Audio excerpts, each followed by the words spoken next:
Bienvenue pour Polysécure, épisode technique. Je suis accompagné de Maxime. Est-ce que tu peux te présenter?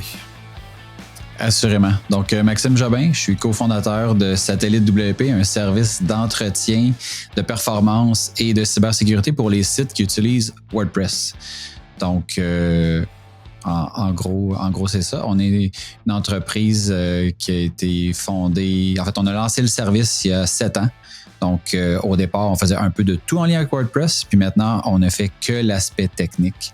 On ne fait pas de création de site, mais on reprend des projets existants, on accompagne autant des entreprises que des agences pour assurer, là, dans le fond, la pérennité de leur site avec WordPress. Très intéressant. Justement, c'est un peu le thème de cet épisode-ci, ça va parler de WordPress. Puisque c'est largement utilisé, ça a mauvaise presse au niveau de la sécurité. Il y a des mythes entourant ça, il y a des raisons, puis justement, un peu ce que ta compagnie fait, c'est de ramasser ces orphelins-là mal accompagnés, qui les aident à relever. Donc, c'est une expertise très intéressante, très pertinente d'ailleurs. Je vais te laisser commencer à expliquer qu'est-ce que WordPress, parce qu'on va permettre de défaire des mythes sur la solution générale, puis ensuite, on va basculer vers la sécurité. Parfait. En fait, WordPress, c'est un logiciel, tout simplement, qu'on installe sur un serveur web, donc le serveur de notre hébergeur, et ça nous permet de créer un site web. Donc, WordPress, à la base, c'est une solution qu'on va dire open source. Donc, on télécharge le code au complet. Donc, on a absolument tous les pouvoirs pour pouvoir faire autant de très belles choses que de grosses conneries, tout dépendamment de comment on l'utilise. C'est un peu ce à quoi tu faisais référence tantôt quand tu disais on récupère là, des situations. Oui. Ben, c'est un peu en lien avec ça. Donc, WordPress, c'est un système de gestion de contenu. Qu'est-ce que ça veut dire? C'est que ça gère des contenus, n'importe quel type de contenu.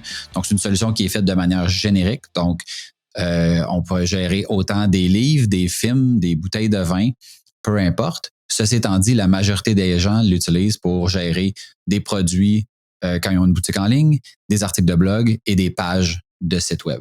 Il n'y a aucune limite à ce qu'on peut faire avec l'outil. Donc, l'outil vient avec un système de thèmes, donc qui permet de contrôler le visuel du site web. Donc, si on n'aime pas le visuel par défaut, on peut modifier le visuel qu'on a et on peut tout simplement le changer ou en créer un autre totalement personnalisé. Puis, un système aussi d'extension qu'on appelle aussi des plugins qui permet d'ajouter, de modifier ou de supprimer des fonctionnalités qui sont déjà présentes ou pas dans si on veut, le cœur de WordPress. Donc, en très, très gros, c'est ça pour ce qui est de ce que c'est WordPress. C'est un outil très versatile. C'est justement pour ça sa popularité, parce que tu le mentionnes, on peut, moi j'aime bien le mot le skinner, on peut l'adapter au visuel qui nous plaît bien assez facilement et on peut étendre sa fonction de base, qui est quand même assez puissante, vers d'autres choses avec des plugins. On en parlera plus tard, mais c'est surtout dans ces zones-là qu'on se fait mal d'un point de vue sécurité, mais pas exclusivement là. C'est une plateforme qui est largement utilisée, justement, tu le mentionnais. As-tu des exemples de sites de grande envergure qui utilisent ce genre de plateforme-là? Oui, il y a par exemple le site de la Maison-Blanche, utilise WordPress, Time Magazine, certains sous-sites de Sony. Il y a des clubs sportifs comme les Mavericks de Dallas dans la NBA. Il en existe, là. Il faut savoir que WordPress propulse plusieurs centaines de millions de sites. Donc, ça va de très, très, très petits sites personnels jusqu'à, comme j'ai mentionné, les quelques exemples là, d'entreprises qu'on connaît plus. C'est très intéressant. Puis, il y a aussi un aspect de gratuité puis un aspect payant, parce que puis même le nom de domaine, il y a un .com puis un .org. Il y a des distinctions entre les deux. Est-ce que tu peux justement éclairer qu'est-ce que ça représente comme distinction? Oui.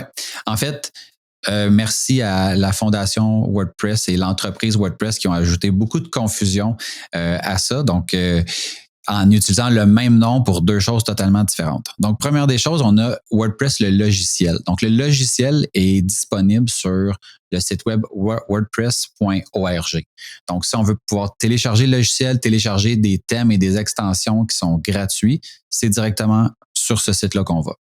Si nous, on veut pas se casser la tête avec l'aspect technique, on veut juste aller se créer un compte sur un site web puis que WordPress est déjà installé pour nous, c'est là que WordPress.com entre en jeu. Donc, WordPress.com, grosso modo, qu'est-ce que c'est? C'est un site web sur lequel ils sont allés sur WordPress.org, ils ont téléchargé et installé le logiciel sur WordPress.com et nous, comme personne qui veut avoir un site web, ben on peut en avoir un directement sans avoir à se casser la tête avec l'installation, la performance, les backups et tout l'aspect technique qui vient avec la gestion d'un site web.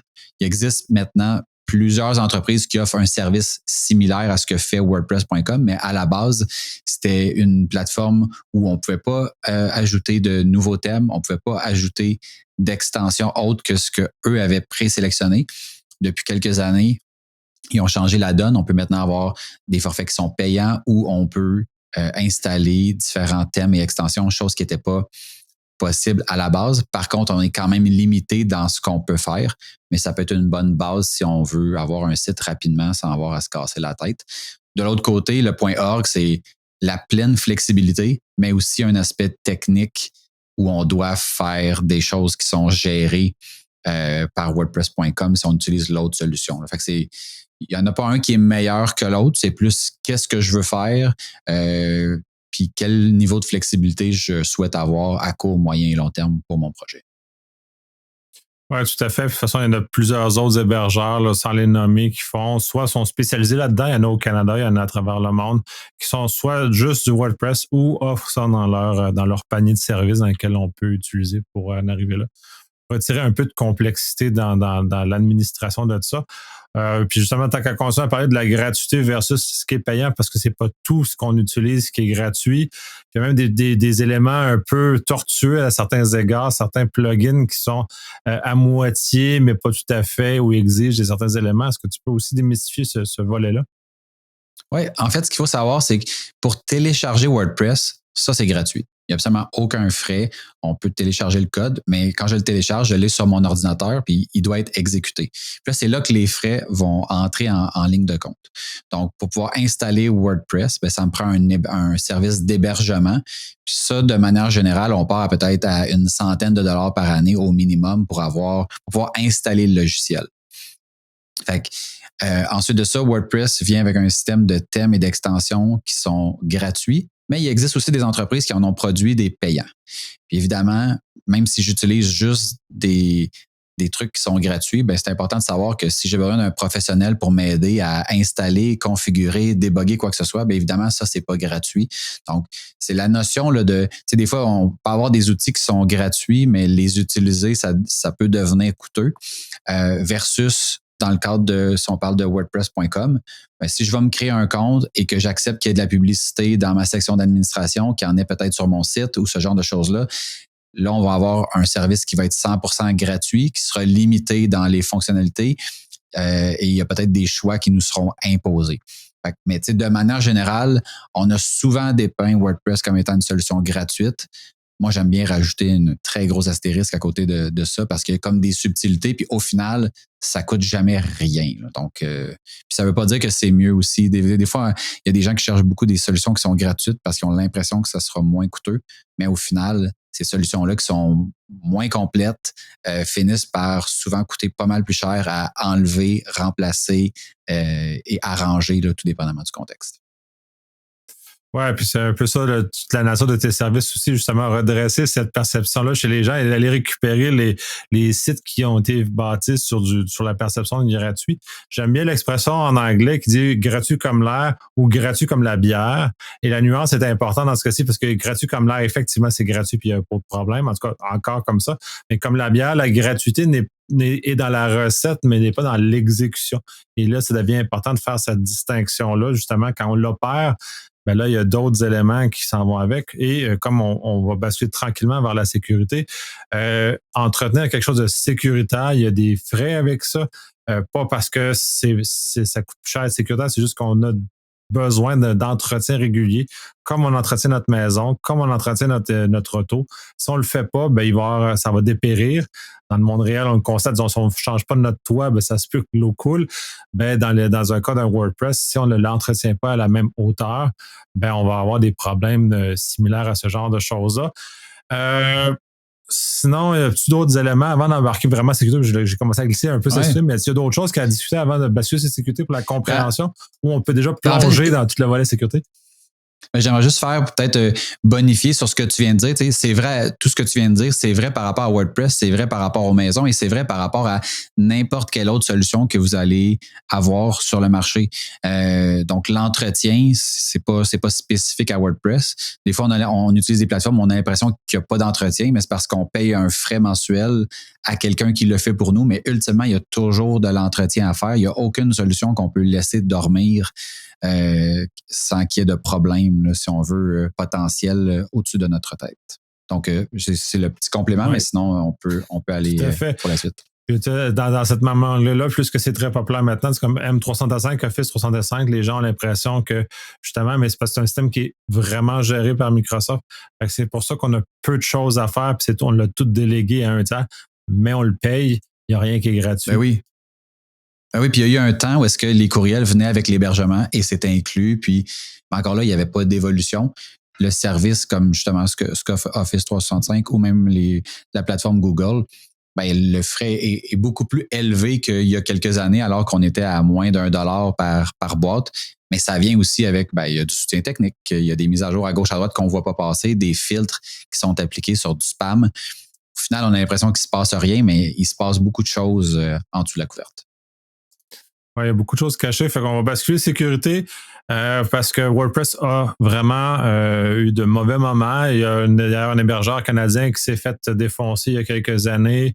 Il y a plusieurs éléments comme ça. Fait qu'on a l'impression que c'est un pire qu'autre chose, que dans la réalité, c'est pas tout à fait ça. Il y a des outils disponibles et des façons et des approches. Fait que je vais te laisser commencer à aborder ce volet-là.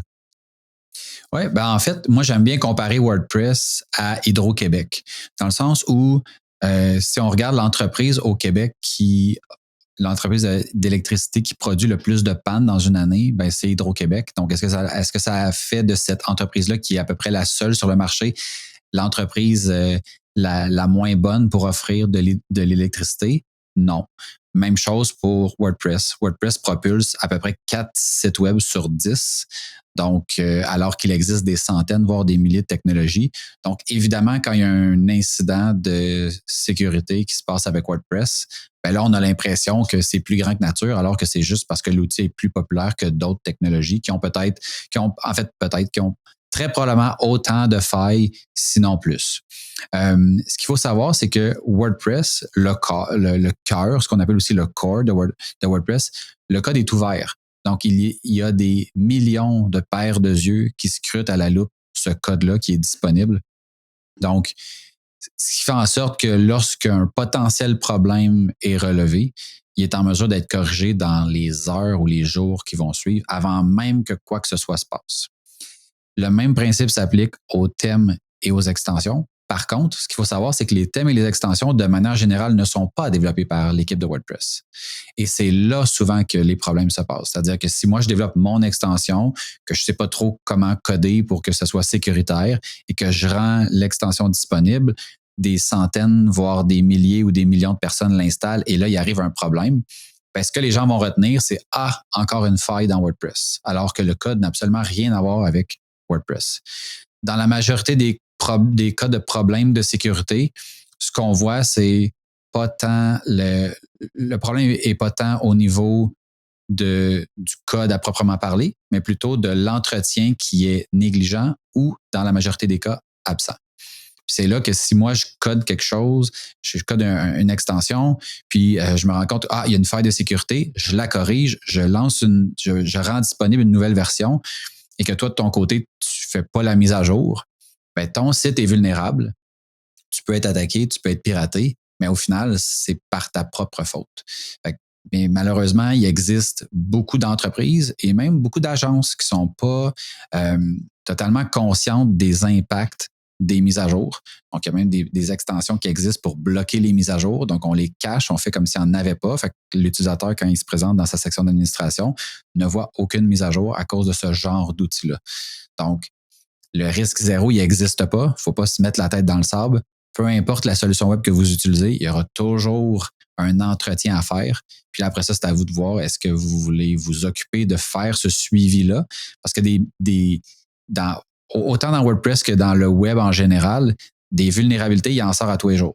Donc, jusqu'à quel point vous voulez être la personne qui va faire le suivi de est-ce que chacune des technologies que j'utilise est à jour ou est vulnérable, puis est-ce que vous êtes en mesure d'appliquer les correctifs et surtout, si jamais il y a un bris, allez-vous être en mesure de le corriger. Là, c'est là qu'une entreprise comme la nôtre peut être pertinente, tout dépendamment de ce que vous avez des développeurs à l'interne, puis quels sont les outils que vous utilisez, comment vous les utilisez, etc., etc.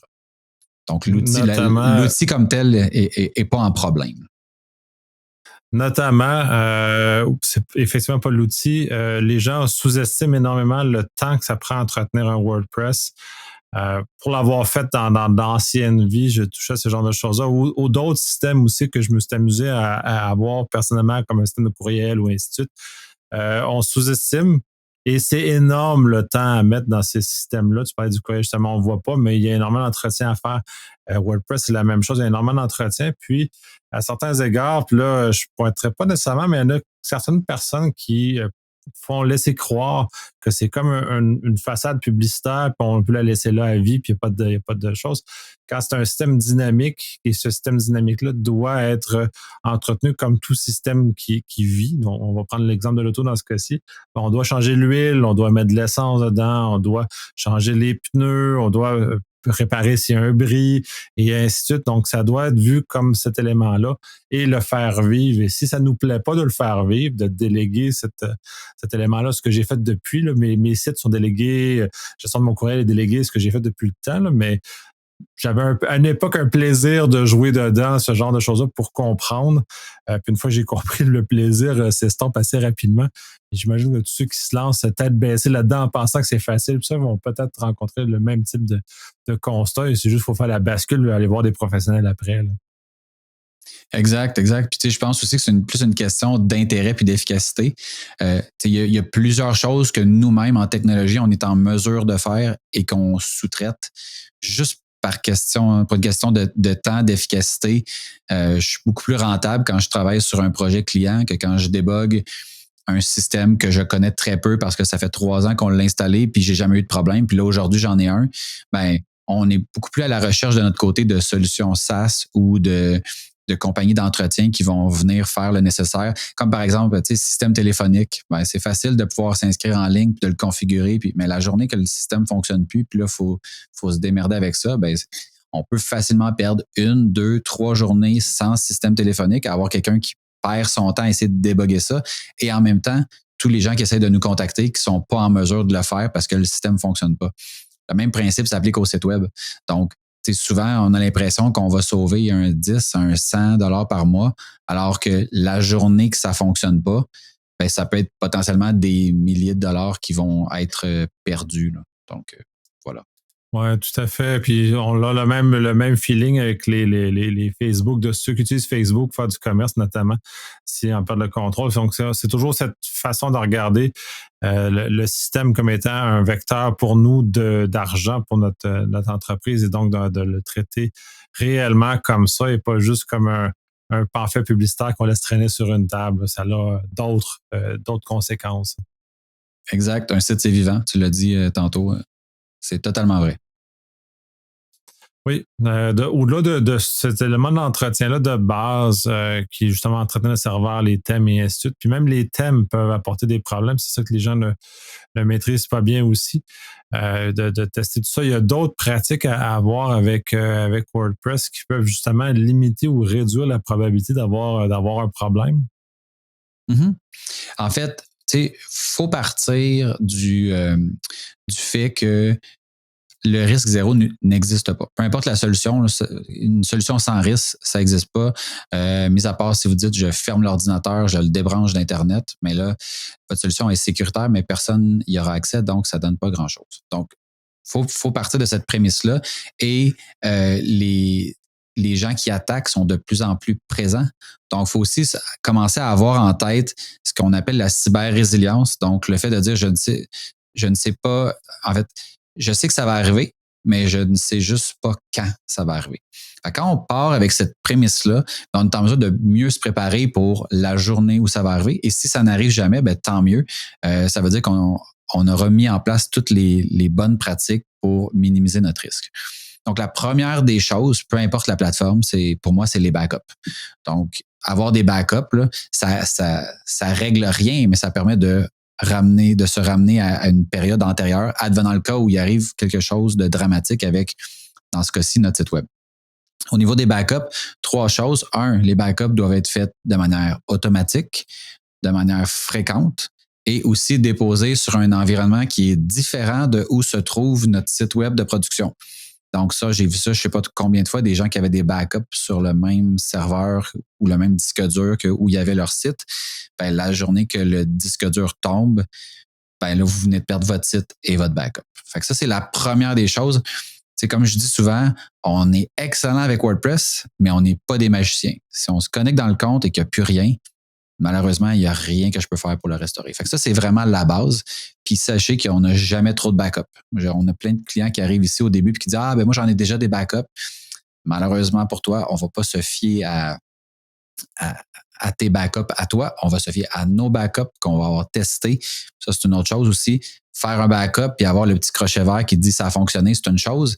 Mais après ça, d'aller valider puis de restaurer le site pour voir est-ce que je suis vraiment capable de revenir est-ce que je suis capable de prendre mon backup et de le ramener sur un serveur fonctionnel. Ça, c'est une chose qui est très, très importante et qui est malheureusement pas accessible à la majorité des gens. Ensuite de ça, la première étape, c'est les mises à jour. S'assurer d'être à jour. Donc, je vais dire 9 fois sur 10, quand quelqu'un arrive ici pour une désinfection, il n'y a aucune mise à jour qui a été faite depuis des mois, voire des années. Fait que ça, c'est une des choses. Puis après ça, de s'assurer de garder une veille sur tout ce qu'on installe. Fait que je peux avoir installé une extension il y a 5 ans. Ben, si l'auteur a abandonné l'extension, ben, ça fait en sorte qu'il n'y aura plus de mises à jour qui vont être disponibles. Donc, ce n'est qu'une question de temps avant que quelqu'un trouve une faille de sécurité dedans qui ne sera pas corrigée ou qu'il y ait une incompatibilité quelconque qui fasse tout simplement planter le site. Fait que ça, tantôt on parlait du temps, là, ben, une mise à jour qui ne viendra pas parce que l'extension est abandonnée, ça apparaît pas, ça ne nous saute pas aux yeux. Il faut faire des recherches sur chaque outil pour être en mesure de savoir quel est le statut de ça. Puis là, tout dépendamment de l'extension, est-ce que c'est normal ou pas que j'ai eu ou non de mise à jour disponible dans la dernière année, dans les 2 dernières années, dans les 3 dernières années. Fait que, encore là, c'est une espèce de zone grise où il faut se servir de son expérience. Puis c'est là que dans le passé, il y a plusieurs personnes qui ont essayé de faire croire que c'est facile, tu peux gérer ton site toi-même, puis fais ci, fais ça.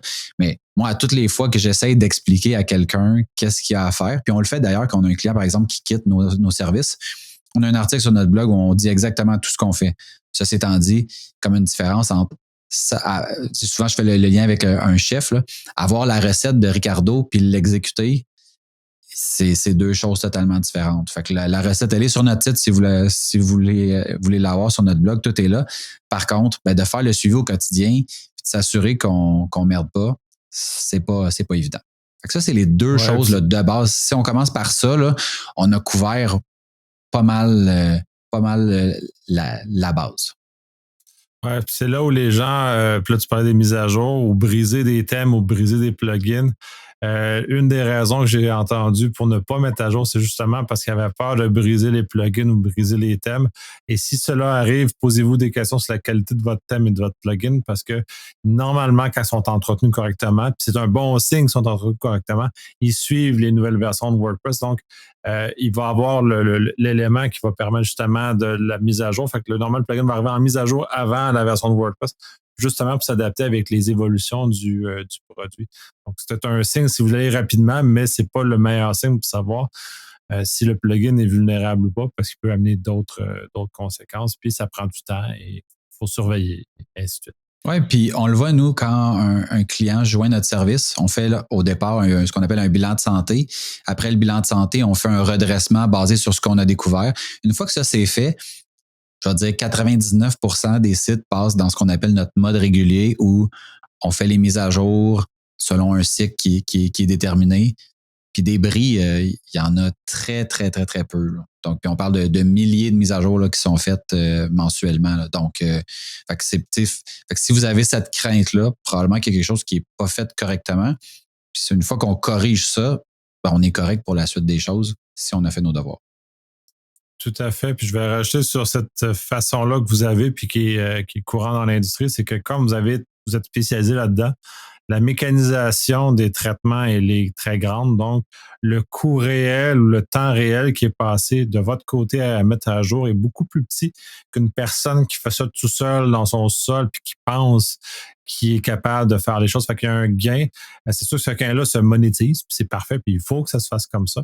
Mais il reste de l'autre côté qu'au-delà de ça, si on compte le temps qu'on met dessus versus le temps qu'on paye pour avoir des services spécialisés, c'est beaucoup moins cher les services spécialisés justement parce que vous êtes capable de mécaniser, d'accélérer, d'aller beaucoup plus loin que ce qu'une personne individuelle peut réussir à faire.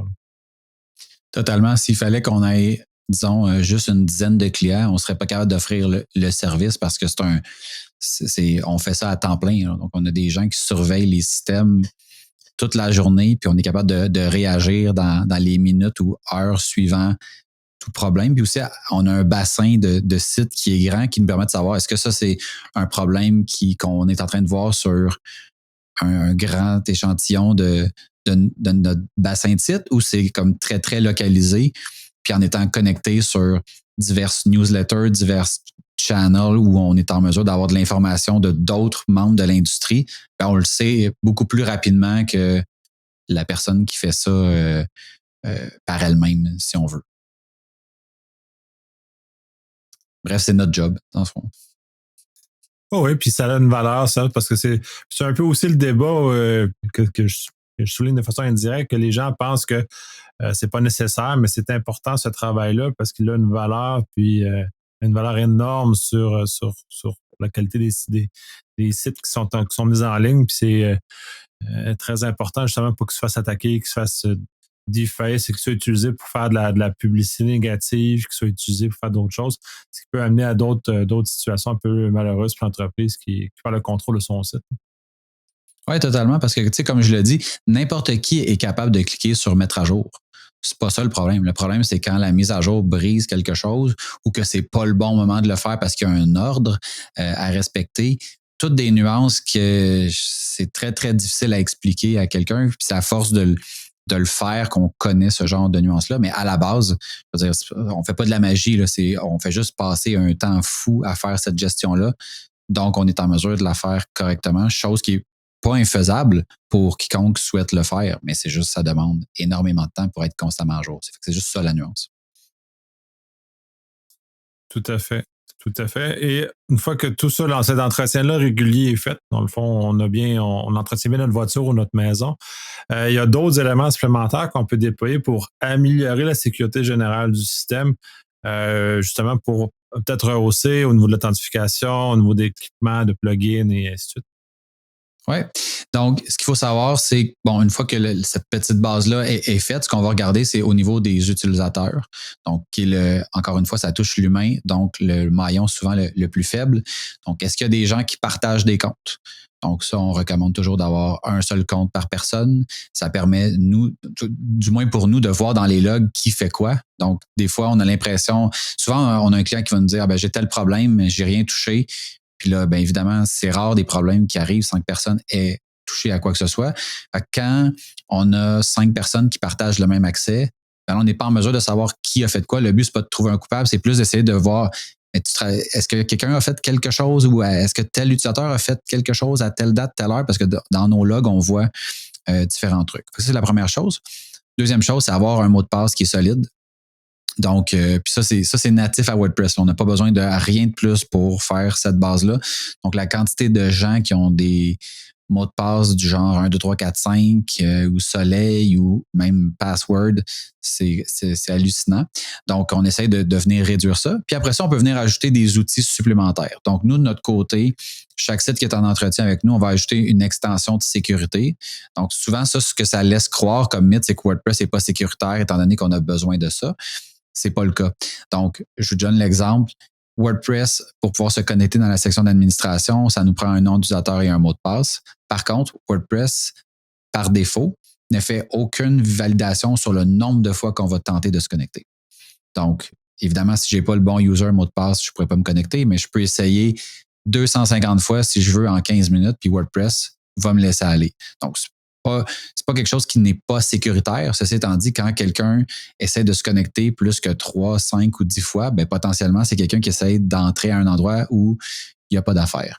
Donc, avec une extension de sécurité, on est en mesure de pouvoir venir, par exemple, ajouter une couche supplémentaire où on va dire après 3 fois, ben, cette adresse IP-là sera bannie pendant 5 minutes, 15 minutes, une journée, peu importe ce qu'on va décider. Ensuite de ça, une extension de sécurité peut nous donner de l'information supplémentaire sur cette extension-là, il y a une mise à jour, tu devrais la faire tout de suite parce qu'elle corrige une vulnérabilité versus cette autre mise à jour-là, c'est juste des nouvelles fonctionnalités.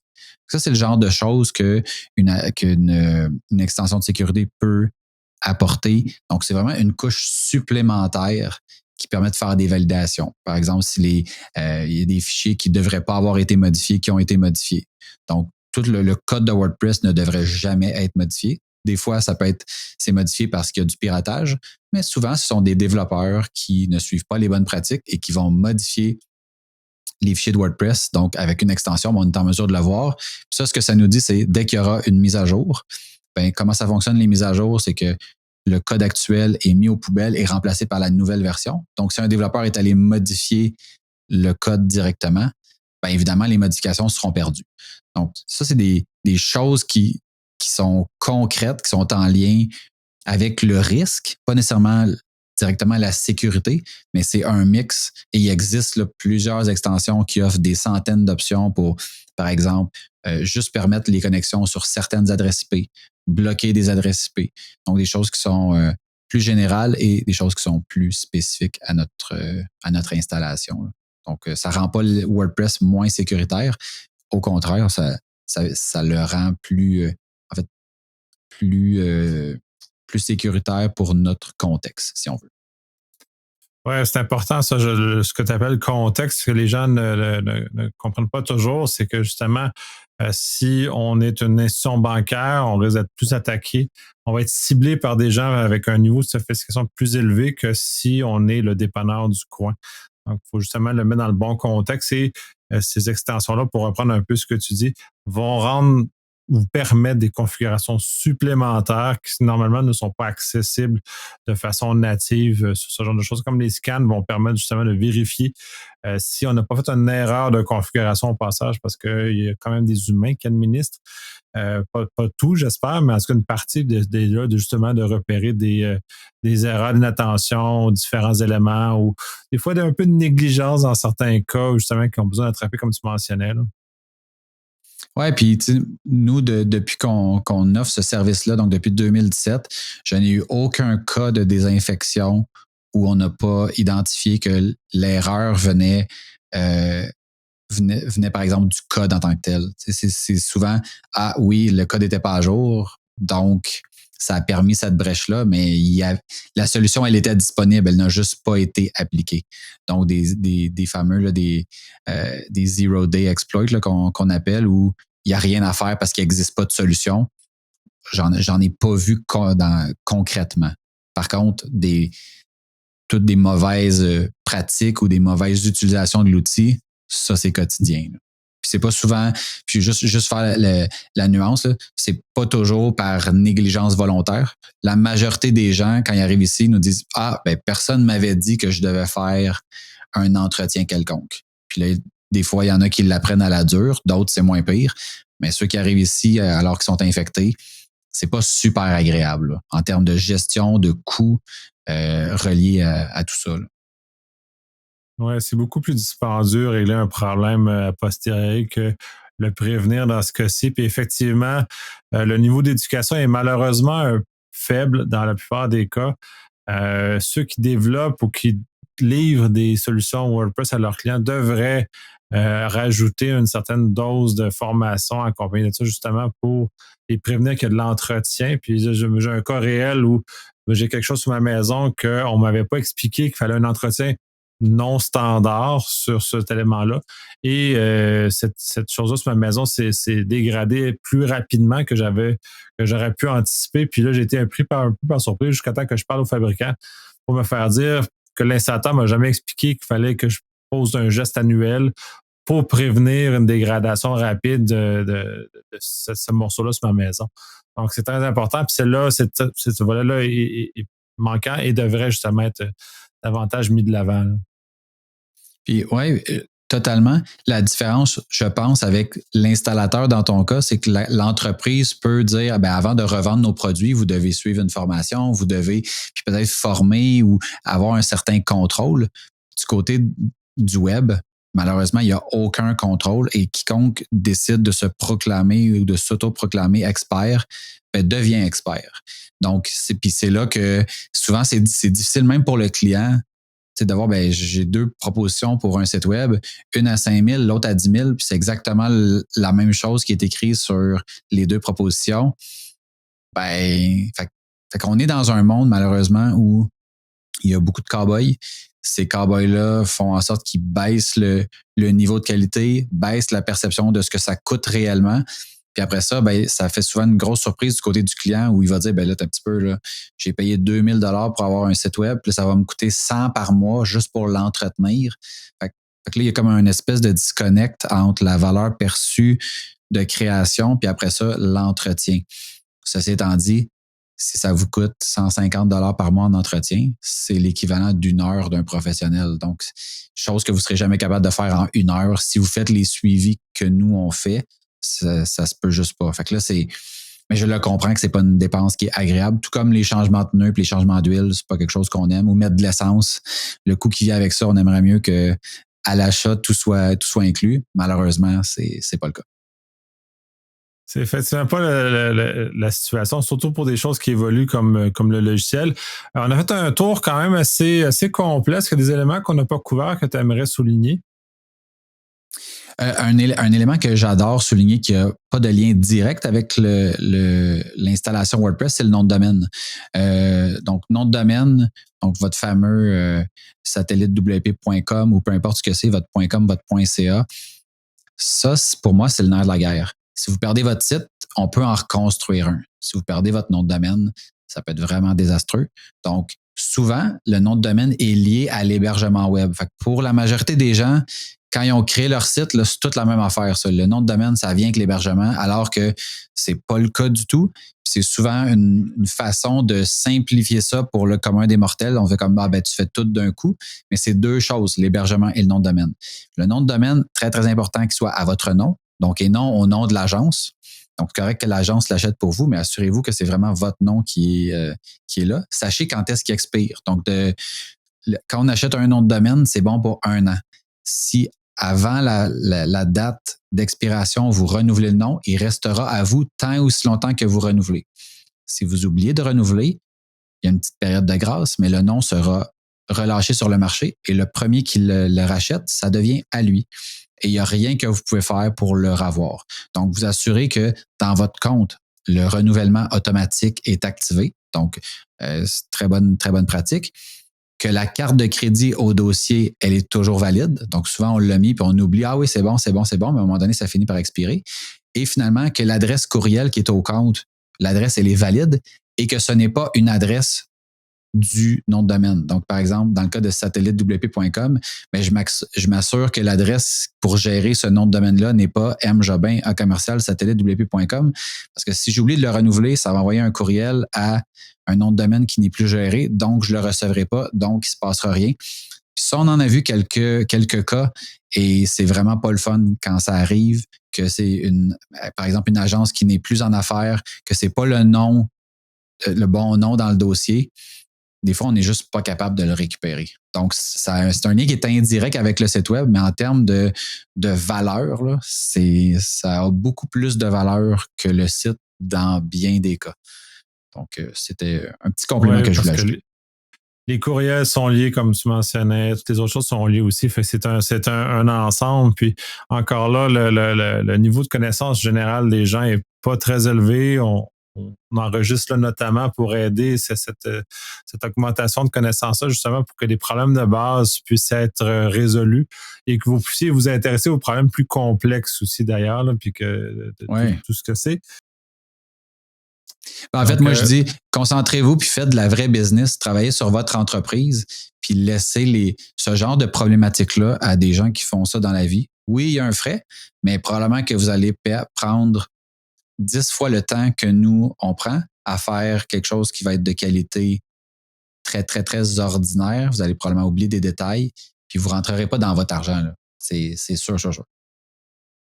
Absolument. Je te remercie énormément. C'est très intéressant comme premier tour d'horizon. C'est sûr qu'on va y revenir parce qu'il y a beaucoup de subtilités dans WordPress. Là, c'est vraiment juste WordPress 101. Quand on descend plus creux, puis justement, tu le mentionnais, c'est votre spécialité d'être dedans, les mains dedans. Donc, c'est sûr qu'on va aller fouiller un peu dans ces entrailles. Merci. Excellent. Ben, j'ai bien hâte à la suite.